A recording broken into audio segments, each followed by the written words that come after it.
ആഴിയാഴത്തിൽ ഞാൻ കിടന്നു, കൂരിരുളെന്നെ മാറപ്പിടിച്ചു.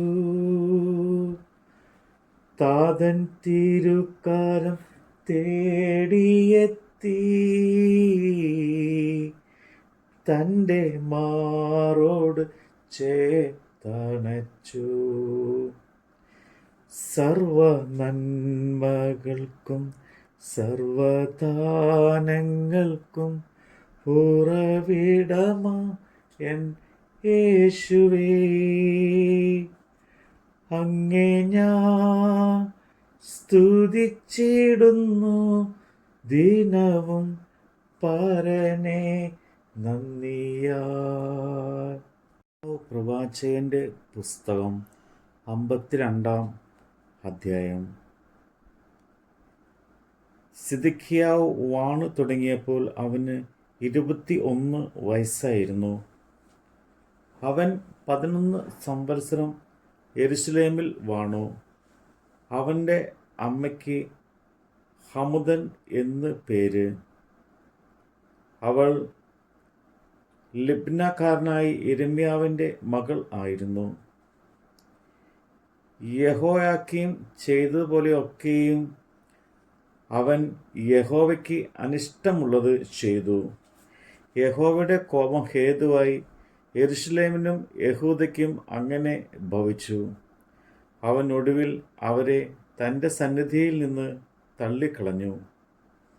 എന്നാൽ സിദെക്കീയാവ് ബാബേൽ രാജാവിനോട് മത്സരിച്ചു.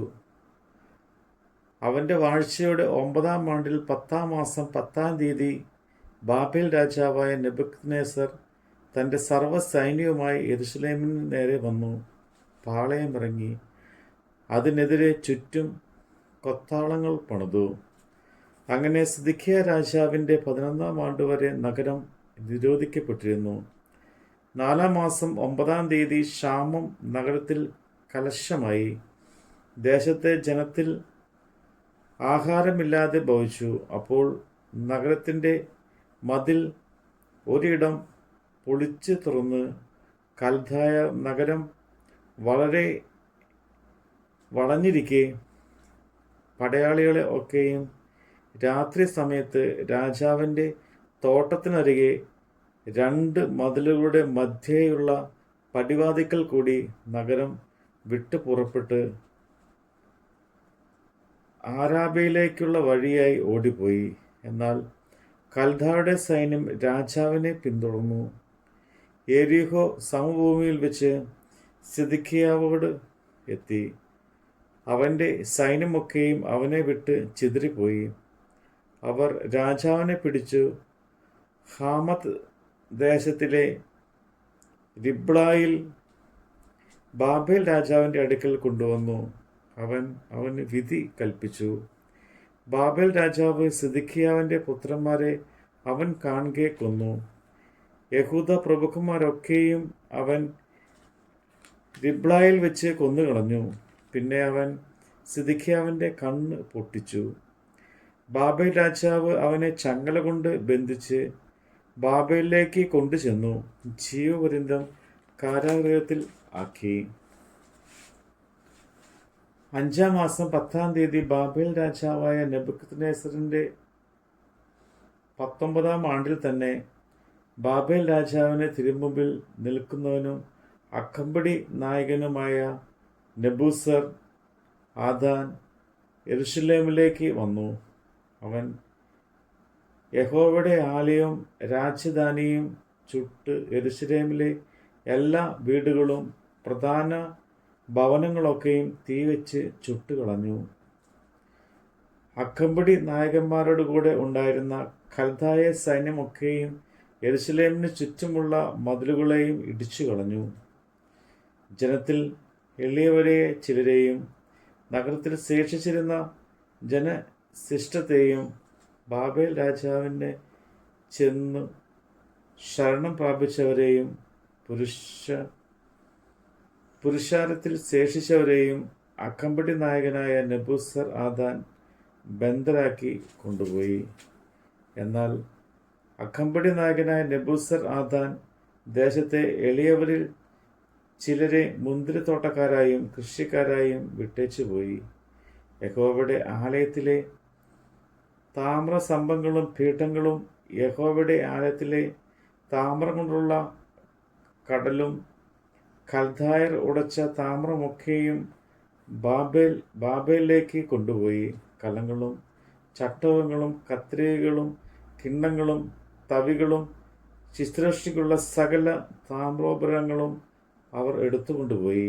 പാനപാത്രങ്ങളും തീച്ചട്ടികളും കിണ്ണങ്ങളും കലങ്ങളും വിളക്കുതണ്ടുകളും തവികളും കുടങ്ങളും പൊന്നുകൊണ്ടുള്ള വെള്ളികൊണ്ടുമുള്ള എല്ലാ അകമ്പടി നായകൻ കൊണ്ടുപോയി.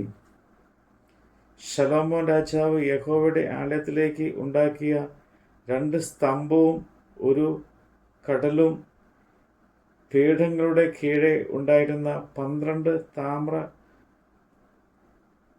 കാളയും തന്നെ. ഈ സകല സാധനങ്ങളെയും താമ്രത്തിന് തൂക്കമില്ലാതിരുന്നു. സ്തംഭങ്ങളോ ഓരോന്ന് 18 മുഴം ഉയരവും 12 മുഴം ചുറ്റളവും 4 വിരൽ കനവും ഉള്ളതായിരുന്നു.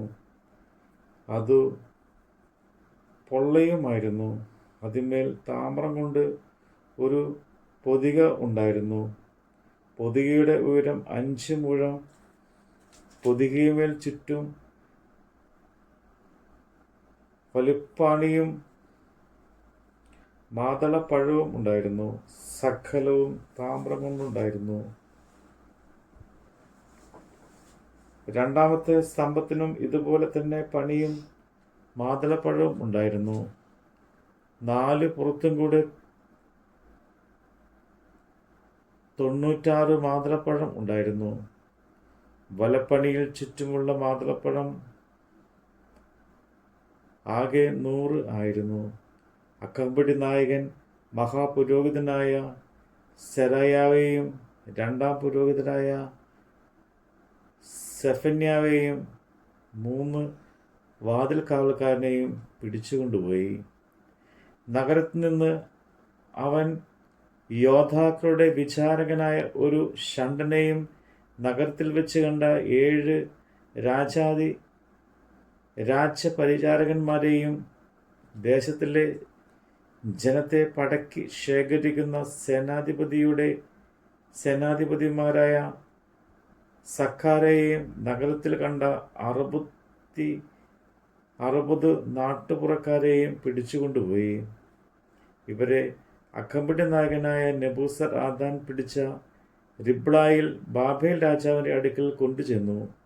ബാബേൽ രാജാവ് ഹമാത്ത് ദേശത്തിലെ റിബ്ളായിൽ വെച്ച് അവരെ വെട്ടിക്കൊന്നു. ഇങ്ങനെ യഹൂദ ദേശം വിട്ട് പ്രവാസത്തിലേക്ക് പോകേണ്ടി വന്നു.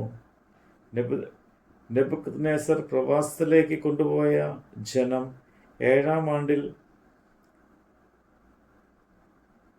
3013 യഹൂദന്മാർ. നെബൂഖദ്നേസറിൻ്റെ 18-ാം ആണ്ടിൽ അവൻ യെരുശലേമിൽ നിന്ന് പ്രവാസത്തിലേക്ക് കൊണ്ടുപോയ 832 പേർ. നെബൂഖദ്നേസറിൻ്റെ 23-ാം ആണ്ടിൽ അകമ്പടി നായകനായ നെബൂസർ ആദാൻ പ്രവാസത്തിലേക്ക് കൊണ്ടുപോയ യഹൂദന്മാർ 745 പേർ. ഇങ്ങനെ ആകെ 4600 പേരായിരുന്നു. യഹൂദ രാജാവായ യഹോയാക്കറിൻ്റെ പ്രവാസത്തിൻ്റെ 37-ാം ആണ്ടിൽ 12-ാം മാസം 25-ാം തീയതി ബാബേൽ രാജാവായ ഏവിൻ മെരോദക് തൻ്റെ വാഴ്ചയുടെ 1-ാം ആണ്ടിൽ യഹൂദ രാജാവായ യഹോയാക്കിനെ കടാക്ഷിച്ച് കാരാഗൃഹത്തിൽ നിന്ന് വിടുവിച്ചു. അവനോട് ആദരവായി സംസാരിച്ച് അവൻ്റെ ആസനത്തെ തന്നോടുകൂടെ ബാബേൽ ഉള്ള രാജാക്കന്മാരുടെ ആസനങ്ങൾക്ക് മേലായി വെച്ചു. അവൻ്റെ കാരാഗൃഹ വസ്ത്രം മാറ്റി അവൻ ജീവപര്യന്തം നിത്യവും അവൻ്റെ സന്നിധിയിൽ ഭക്ഷണം കഴിച്ചു പോന്നു. അവൻ്റെ അഹോവൃത്തിയോ ബാബേൽ രാജാവ് അവന് അവൻ്റെ മരണ ദിവസം വരെ അവൻ്റെ ജീവകാലമൊക്കെയും നിത്യവൃത്തിക്ക് ദിവസം പ്രതിയുള്ള ഓഹരി കൊടുത്തു പോന്നു. നമ്മുടെ കർത്താവിൻ്റെ വചനമാണ് നമ്മൾ കേട്ടത്. പരിശുദ്ധാത്മാവ നിറയ്ക്ക അനുദിനവും എന്നെ പരനേ, നിന്റെ വേലയെ തികച്ചിടുവാ നൽവരങ്ങളെ നൽകിടുക. സർവ നന്മകൾക്കും സർവദാനങ്ങൾക്കും ഉറവിടമാം എൻ യേശുവേ, അങ്ങേ ഞാൻ സ്തുതിച്ചിടുന്നു ദിനവും പരനേ നന്ദിയാൽ.